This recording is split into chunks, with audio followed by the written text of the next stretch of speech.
আজকে আবার একটা মিশোর পার্সেল নিয়ে চলে এসেছি তোমাদের কাছে আনবক্সিং করবো বলে। যদিও আমার পছন্দ অন্য একটা জিনিস ছিল, সেটা ভিডিওর লাস্টে দেওয়া রয়েছে। আর এটা আমার ফার্স্ট প্রায়োরিটি ছিল না, ওটা অ্যাকচুয়ালি আউট অফ স্টক হয়ে যাওয়াতে আমি এইটা অর্ডার করি। বাট ওই বলে না, সাবার কা ফল মিঠা হতা হয়, আমি সাবার করতে পারিনি। তো তারপরে এটা যখন চলে আসে তখন দেখি আবার ওটা রিস্টক হয়ে যায়।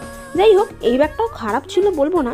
এখানে দুটো চেন ছিল আর মাঝখানে একটা ডিভাইডেড দেওয়া প্যাড ছিল, বাট আর একটা খোপ হলে আই থিঙ্ক বেটার হতো। যাই হোক, আর ব্যাগটা না একটু বেশ সিল্কি কাপড়ের ওপর ছিল, তো তার জন্য আমার মনে হয় যে বৃষ্টিতে সহজে ভিজবে না। I hope, I am not sure. Generally আমি সাবস্ক্রাইবের কথা বলি না, কিন্তু আর দুটো সাবস্ক্রাইবার হলে কিন্তু আমার 5 সেঞ্চুরি হয়ে যাবে, সো প্লিজ।